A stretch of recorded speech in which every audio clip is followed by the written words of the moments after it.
What's happening, gang? Back live in the Secret Stash. I appreciate you hanging out. And I also appreciate that if you, like me, are in the year-end fiscal crunch, I think we're staring down the barrel of about, a week and a half, 2 weeks, until 2016 is inviting us in with all of its gala. And there's probably a good fit for you to get your ducks lined up in their rows, and that's why we got my man Stephen Wendroff in the house. Stephen is a tax guru. I'm just going to go ahead and call you that, brother. You didn't wear your little guru suit, okay? It's actually a very dapper red Christmas sweater. And by the way, if you're streaming live right now on the Meerkat app, you can see him. Very handsome young man. But Stephen is blessing us with all of his. How many years have you been doing this, Stephen? I've been doing this 30 years now. Yeah, I was gonna say 30. I was gonna actually give you a couple extra, so we'll just say 30 right now. SteveWCPA.com. You want to learn more about who he is and what he's doing. We started off the first segment with the business. Let's get into the personal game. So, what about stock portfolios? Oh, that's a good question. Before I start, I want to thank my wife for dressing me this morning. So yeah, there you go. There you go. Credit. There you go. Hold on. You got to get a point for that. So now we're talking about some personal tax savings that we may be able to look at. One thing we could look at is our stock portfolios. The IRS allows you to take a $3,000 loss for the year. That $3,000 loss is in addition to whatever gains you may have for the year. So if you have, say, $10,000 in stock gains, you're entitled to take $13,000 of losses to offset that, and the net result would be a $3,000 loss on your tax return. So to do that, you would want to look at your portfolio and see if you're holding any stocks at a loss and think seriously about selling them before year end. If it's a stock you're in love with, you have to be careful that you cannot buy that stock back within 30 days in order to take that loss. And if there's any stock that you're in love with, I think you just need to be careful, period. Exactly. That's a whole other show, perhaps.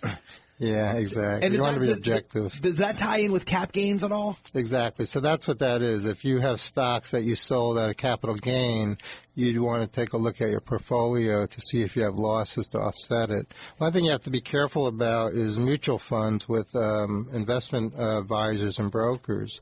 A lot of times they'll distribute capital gains at the end of the year, and you're not really sure how much they may be. So to be safe, if you have additional losses that you want to take, you can. So even if you exceed that $3,000 loss, you could carry those losses forward to the next year, so you never do lose those losses. Interesting. I didn't know that's how that worked. That's fascinating. And then I don't know. So where does like charitable contributions work into this? Does it belong this high up on the list?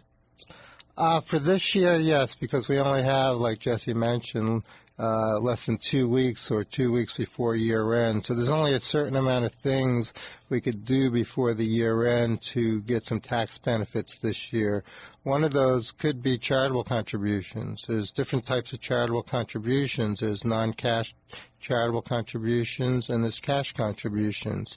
So non-cash is like what? When you drop off? Correct. Like your furniture or something like that at Goodwill? Okay. Correct. So if you drop off and have receipts for non-cash to Goodwill or other nonprofits, those are tax deductible, so you'd want to save those receipts. For cash contributions, there's basically no limit. I mean, the limit's 50% of your income.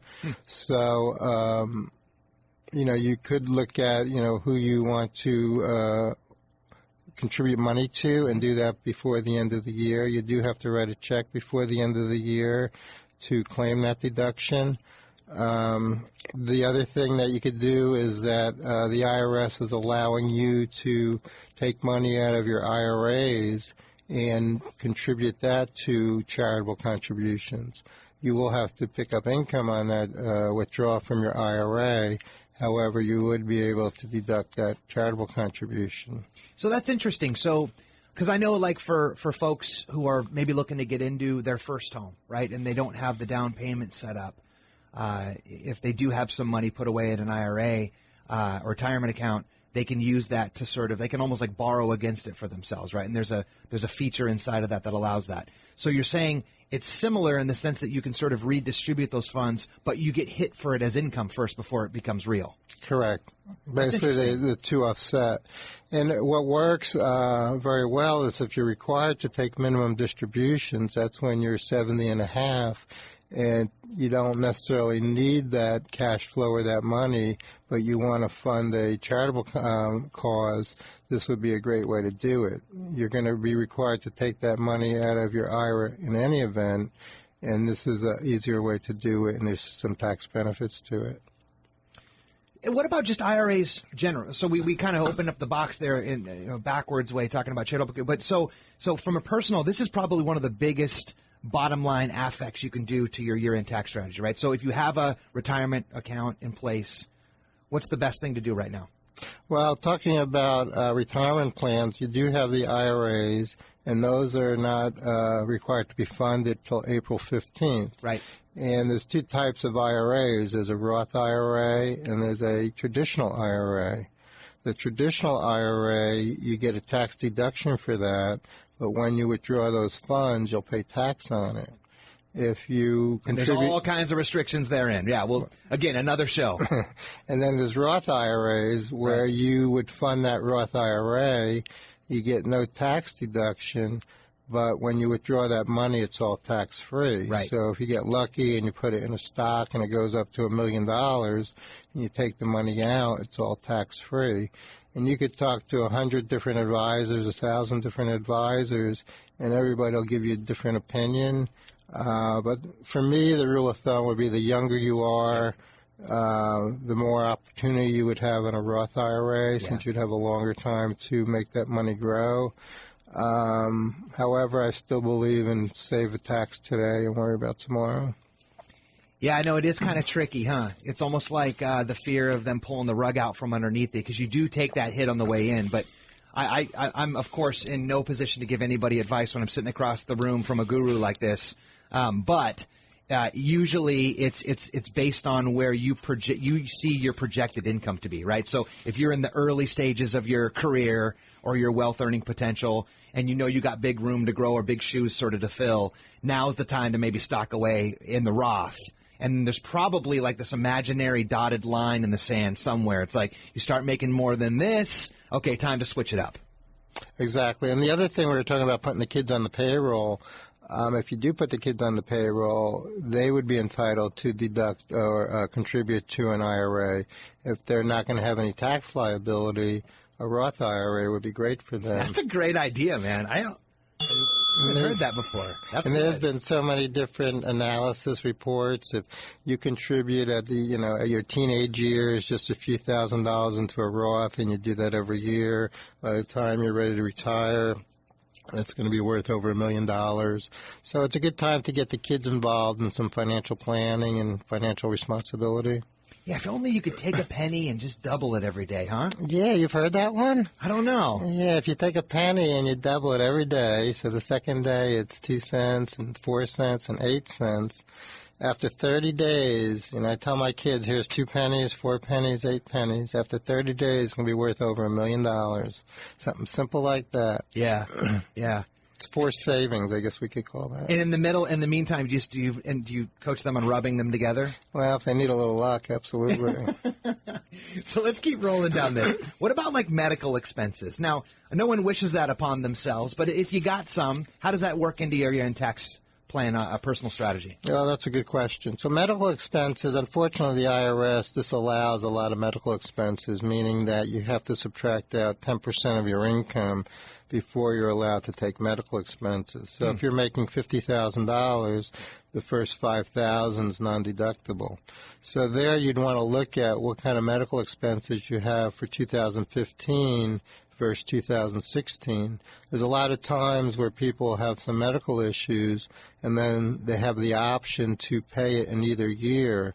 A good thing would be to bunch it all together and try to pay as much in one year in order to get that tax advantage. That's really interesting, man. I'll tell you what, the goal of the show is to leave you better than how we found you. You're leaving me better already. I'm learning all kinds of stuff with this. So some of the medical, just real quickly, the thing people don't realize, it's the travel expenses. If you have to go out of town, the hotel, fertility, things like that. If you have a bad back and the doctor requires you to get a jacuzzi, things like that would still qualify for medical expenses. And again, back to that line in the sand analogy, as long as you're willing to take the 10% hit, the rest makes sense. Correct, absolutely. Yeah. If you're at that borderline, you'd want to try to take as many medical expenses in that year as possible. Yeah, that makes sense. It also makes sense for you to track down Steve for all this stuff. Obviously, if you're feeling like you're taking a drink from a fire hose of some of this, track down Steve at stevewcpa.com, or you can call him at 619-295-2637. As a matter of fact, you can even call in and ask him something live right now if you're feeling frisky about it. 866-405-1717. Get you live right here in studio. You can ask Steve yourself. Continuing on this list. Now, this is something that I haven't heard before, but it's on this 7 must-have for personal. And by the way, if you want this list also, we've got this at thegreenhousegroupinc.com/year-end tax plan. You can get this and the business one downloaded for you. What about paying your property taxes for next year before the end of the year? Correct. So property taxes, state income taxes, they are deductible on your federal return the year paid. So you may want to look at what your tax liability may be, and if there's tax savings by paying your April tax bill this year. There's some technicalities involved with alternative minimum tax. However, for the most part, if you pay it in 2015, it's deductible in 2015. And with that said, it's the same with state income tax. If you have January 15th state income tax estimates due, you may want to consider paying that in December, and that way you'll be able to deduct it in 2015. So what I heard you say, for the personal, the must-haves, anyway, for year-end tax planning is, number one, if you've got stocks, there's a couple very important elements to that you want to make sure you get your hands wrapped around that have to do with losses, cap gains, and then whether or not you should actually be selling a couple stocks as part of your individual game plan to reduce taxes right now this year. Number two is talking about charitable contributions, right? You've got non-cash and you've got cash. 3 is IRAs. You've got the Roth. You've got the traditional. That's a huge strategy sesh that you need a planner to be sitting across from you from, because there's probably that proverbial line in the sand that you need to be sitting on either side of respective to how much income you're making on which one of those two makes the most sense for you and your family right now. Then you've got medical expenses, and this is a big one. I didn't learn this, is that there's a again, there's another line in the sand. So you can take medical expenses, but IRS wants some skin in the game first. So as long as you're willing to lop off the first 10% of your income, and of course that's some mathematical juju, which my man Steven will help you through. Well, that rhymed. Therefore, I got to give myself a point. I like it. And then lastly on that, whether or not you can strategize to get your property taxes included in this year. And I got to believe that kind of goes back part and parcel to that comment you had made with business about whether you think you're going to make more money this year than next year, on whether you would kind of do that. So that's 5. And gang, as promised, there's 7. So there's 2 more, and they actually both have to do with your kids. So trust me when I say you're not going to want to miss those, okay? And you're going to be able to grab both of those along with both of their respective explanations over at thegreenhousegroupinc.com/year-end tax plan. Steven, coming up. Now, I don't know about you, but, this is ESPN, right? So we got to get the folks all caught up on the Sports Minute. Our buddies over at CBS are going to do that for us. There'll be a good story for us there, a little journalistic flair. And then on the backside of that break, we're going to talk about budgeting and setting financial goals for 2016. Hanging out with my man, Steven Wendroff, stevewcpa.com. We'll be right back.